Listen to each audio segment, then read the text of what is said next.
are hired, congratulations for passing your application and being hired as an Outschool teacher.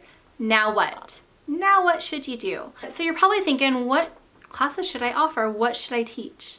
That is a big question that I see from my referrals all the time, and that's what we are going to be talking about today. What should you teach on Outschool?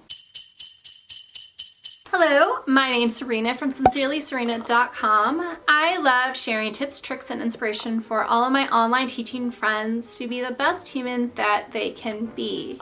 And if you are not hired as an Outschool teacher yet, if you're just kind of cruising the YouTube universe and you want a mentor, I would love to be your mentor. I will put a link down below. You can see all of the services that I offer to all of my personal referrals for free, because I think Outschool is awesome and I think it's a great avenue for online teachers to expand and make an income from home. Okay guys, so let's get into what should you teach. I know it's a big question, and this is my advice to you.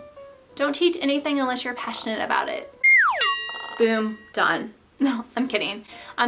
So, but that's my first thing. So we're going to talk about writing down your passions.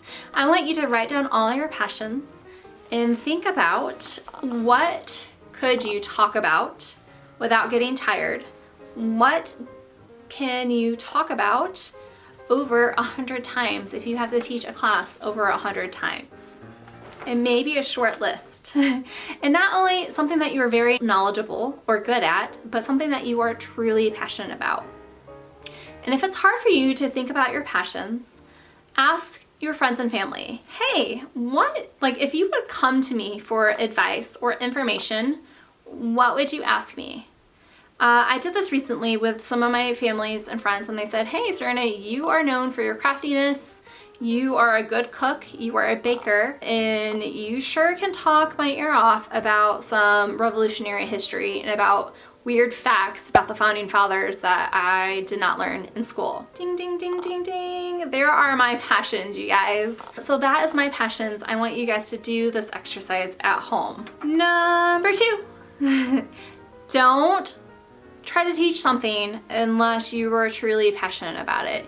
Just because you see a particular type of class on Outschool very successful, like Animal Farts or Roblox or Animal Crossing, just because that is very successful and happening on Outschool, allow that teacher that is very passionate about that topic to teach that topic.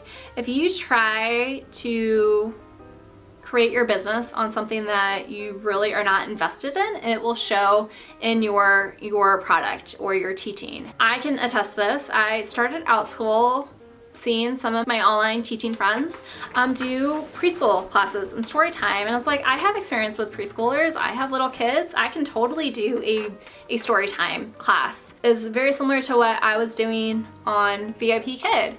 Well, I did a couple of classes and I'm like, oh, this is draining. I just can't.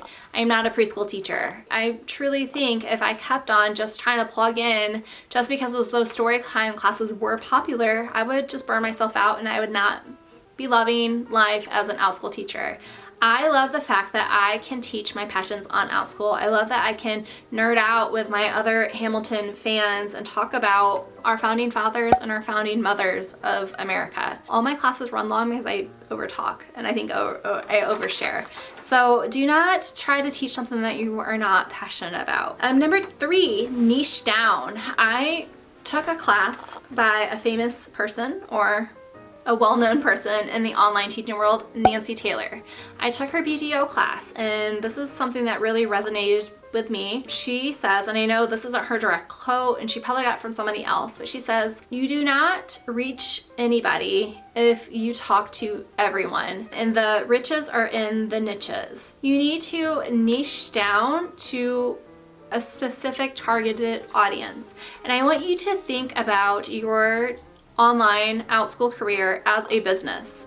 I want you to develop your ideal customer avatar. And if you don't want to think about your students as customers, ideal student avatar. And this is an exercise that a lot of people in the business world do, especially if you are selling a product, and we are selling a product, we are selling knowledge in our classes to kind of hone down and understand your customer's mindset. So I want you guys to get very, very specific. What is your ideal student age? What is your ideal student into? Is your ideal student a boy or girl? Doesn't matter. Would you rather talk to girls? Would you rather have a mixed sex class? That's how specific I want you to be, because you will reach those people and the specific ideal student will be your student. So for example, if you offer a first grade math class, and you just call it first grade math, come and learn first grade math facts with me. And I'm sure you will attract many students, but what if you were a person that loves magic? Or you're a person that loves magical unicorns and you create a whole math curriculum surrounding magic and unicorns. That is going to attract that learner that loves unicorns and magic. That is niching down. Get very, very specific. My ideal student avatar is a student that is between the ages of 8 and 14.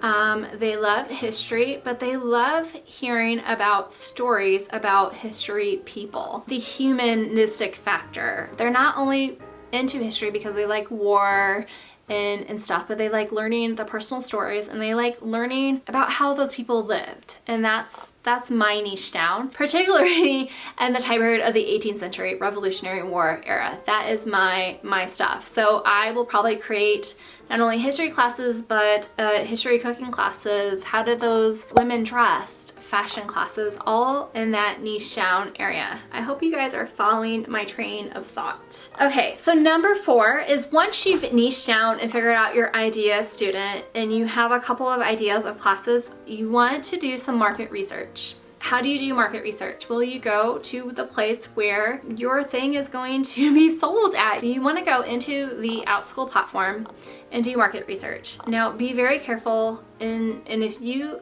have a temptation to steal classes, don't skip this. Don't do it. This is not to get in there and get ideas for classes or steal class titles, copy curriculum, or anything. This is mainly to do market research to see, one, if there is a market. Is there an oversaturation in that market? Meaning if you type in unicorn math and there are 15 other unicorn math classes, maybe you need to niche down further.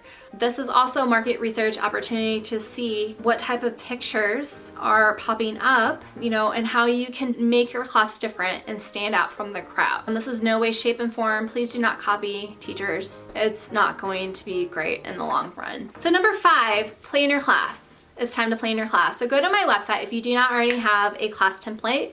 I have a free guide to how to create your classes and write it all out. You can absolutely do this on the Outschool's website. I find it easier for me to I'm a pen and paper person, and I have a freebie listed in the description down below. It's called a Outschool class template that you can use. Always refer, when you do plan out your classes, start off with, of course, your niche down subject area, but start out with your learning objective. If you know where your class is going to end, you know where to start. So pick out your learning objective, form a class around that learning objective and how you are going to get your students to that point. Not only will that help you, that will help your students determine if your class is going to be a good fit for them or not. Okay guys, that is my tips on how to get started as an Outschool teacher, how to figure out what to teach. If you have any inspiration or advice for me, I love learning and growing as an Outschool teacher, please let me know in the comments below. And until next time, you guys, I will see you later. Goodbye.